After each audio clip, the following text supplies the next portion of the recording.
Hi, this is Pam, and we're day 28, juicing for weight loss. And I need to share with you my story, really, of my life carrying weight, being overweight, coming from a family with weight issues, because I think it's really important to start at the beginning and take you to where I am today.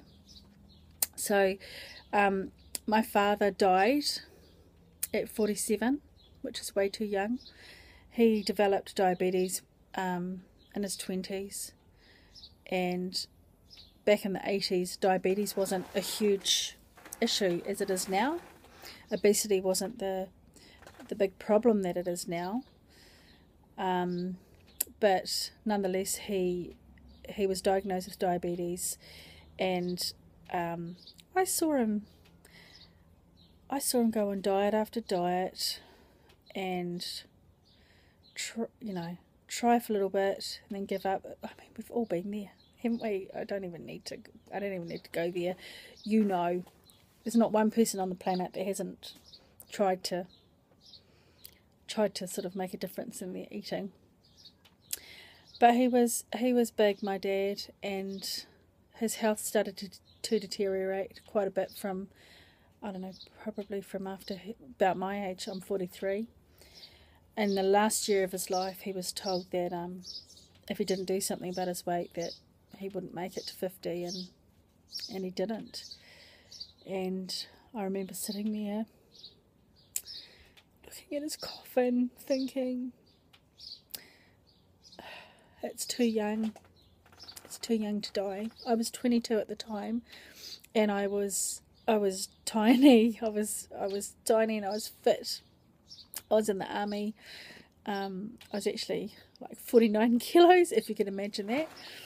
And then my weight started to increase from the time that I came back from my overseas travel. I did 4 years overseas, and I came back to New Zealand and got married and got settled into married life and having kids, and my weight went from sort of a healthy 60 kilos to crept up into the 80s and then up into the 90s. And yeah, I guess I must have started to eat my feelings away then, really.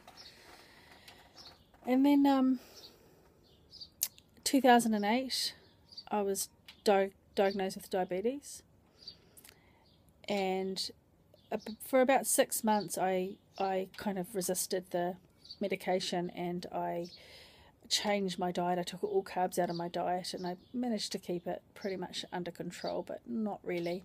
Then I had Ben, so went on the insulin. And January the 18th, 2013, so this year, it was my dad's birthday, and I had eaten. I was sad on my dad's birthday, as I am, and so I ate my feelings away, as you do, and I'd eaten something that wasn't very appropriate for my blood sugar, so I needed to give myself some extra insulin. So I remember it so clearly. I was standing in the lounge, and I grabbed a handful of my flesh, which wasn't hard, and injected myself with insulin. And I looked up, and my 2-year-old was standing there, and I vowed that I'd never ever do that in front of him, because I was ashamed and I didn't want him to see. I always told myself that I'd get rid of it tomorrow, but it just got worse and worse, and my weight got right up to like 128 kilos or something ridiculous like that. And I looked up, and he was staring at me, and he was going, "What are you doing, Mummy?" And I thought, yeah, what the fuck am I doing? What am I doing? Well, actually, I'm actually just killing myself. That's what I'm doing. And then he grabbed a little handful of tummy, and he pretended to inject insulin into himself, and that's what really got me. because it was at that moment that I realised he's going to actually be doing that one day if I don't sort my crap out and get healthy. And it was that moment that I thought, right, screw this, that's it. I took all my insulin, I took all my diabetes drugs, and I threw them in the rubbish. And I do not endorse that, not by any. Look, if you're on insulin, don't do that without consulting your doctor. That is not good advice. I am a medical practitioner, and I did make my own choice that day, but I did also go to my GP, and she really supported me with it. And what I did is in that moment, I decided I'm going to replace insulin with exercise, because if you know anything about diabetes, if you've got diabetes, if you exercise, you'll be able to lower your blood sugar through exercise. So that's what I did. I just went hard out, and from the 18th of January, I managed to lose 1 kilo a week constantly since then. And it hasn't been too hard, because I don't want my little boy to be sitting at my funeral waiting, wondering, well, that's my mum, she's gone, and I can prevent that. I don't have to be like this. My sister died 2 years ago of brain cancer. She couldn't go for a run and get rid of that. If I don't get rid of my diabetes, and the thing is, it is reversible. It is absolutely reversible. You can change this. It's a reversible disease. You don't have to have it. If you've got it, you choose to have it. You eat yourself into diabetes.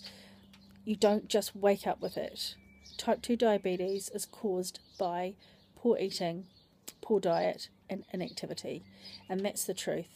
And then the sooner that I face that, the sooner I could actually do something about it. So it feels so good to have lost 25 kilos. Yeah, it feels so good, and I feel so much better. And I was taking Ben for a walk the other day, and I put him on my shoulders, and he weighs 15 kilos, and he was freaking heavy, man. And I think, God, add another 10 kilos to that, and that's what I was carrying around. No wonder I could hardly breathe when I walked up the stairs. I was heading for a really early grave, and now I'm not. Now I can see myself being at my 3-year-old's wedding. I can see myself being with my grandchildren. And do you know what? I didn't see that in my future. I did not see that in my future. I just thought, oh, I'd be grateful if I made it to my mid-50s. Well, what sort of small, stupid thinking is that? That's just selling out on my own life. And I'm not going to do that anymore. I have got so much to offer, and I have got so much to do, and I want to be there for my kids and help them with their babies, and be there and just enjoy everything that life's got to offer. And so you can do that. You can do it. Choose to live or choose to die, because that is that simple. It is that simple. And on the January the 18th this year, I chose to live. I chose to stop slowly killing myself with food and inactivity, and I chose to live. Yeah, and I had to give up eating crap and not moving, and I had to add in activity and healthy eating. But it's all good. Like it's a no-brainer. Eat healthy and move. Apparently it works. And we all know that.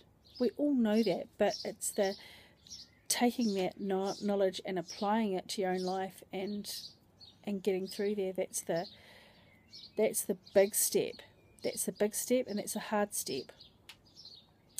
So that's my story of my of my weight throughout my life, and I've been overweight for too long. I've been overweight almost half my life, and so I'm figuring that if you divide my life into quarters, then I'm going to spend the next quarter to half of being thin, healthy, active, and doing everything that I can do to stay healthy and be there for my kids and be there for me, because it's about loving me and giving myself the worthiness to actually allow myself to be healthy.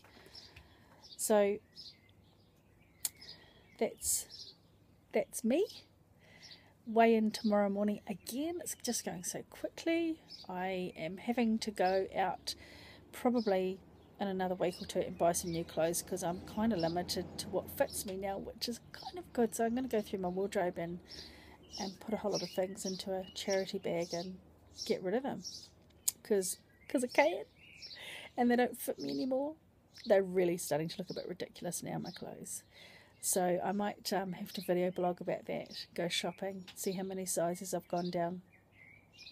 So thank you for taking the time to listen to my story, and I hope it's helped trigger something inside of you that will get you thinking about the possibility of changing your path. And you can do it right now. You can decide right now to stop killing yourself and start living.